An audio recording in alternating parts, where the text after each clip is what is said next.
আগামীকাল পাকিস্তানের বিপক্ষে ৩ ম্যাচ ওডিআই সিরিজের প্রথম ওডিআইতে পাকিস্তানের মুখোমুখি হতে যাচ্ছে বাংলাদেশ। বাংলাদেশ পাকিস্তানের সাথে কি টেক্কা দিতে পারবে? আর আমি যে জন্য ভিডিওটা আজকে তৈরি করতে চাচ্ছি সেটা হচ্ছে বাংলাদেশের ওপেনিং পজিশনটা নিয়ে আপনাদের সাথে আলোচনা করতে যাচ্ছি। সেটা হচ্ছে কারণ লিটন কুমার দাস ওপেনিং করছে না, এটা ডাইরেক্ট ক্লিয়ার কথা।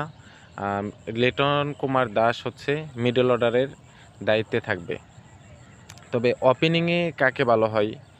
ওপেনিংয়ে কি সাইফ হাসানের সাথে সৌম্য সরকার, নাকি তানজিদ হাসান তামিমের সাথে সাইফ হাসান? অবশ্যই কমেন্ট বক্সে জানাবেন। আরেকটা তথ্য দিয়ে রাখি আপনাদের, সেটা হলো সাম্প্রতিক যে ম্যাচ ওয়েস্ট ইন্ডিজের সাথে যে ম্যাচ শেষবার বাংলাদেশ খেলেছিল, সেখানে কিন্তু সাইফ হাসান এবং সৌম্য সরকার দুজনেই কিন্তু ভালো একটা পার্টনারশিপ করেছিল ওপেনিংয়ে।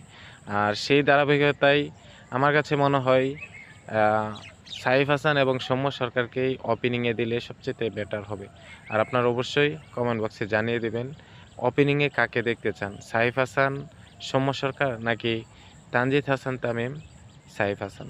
অবশ্যই কমেন্ট বক্সে জানিয়ে দেবেন।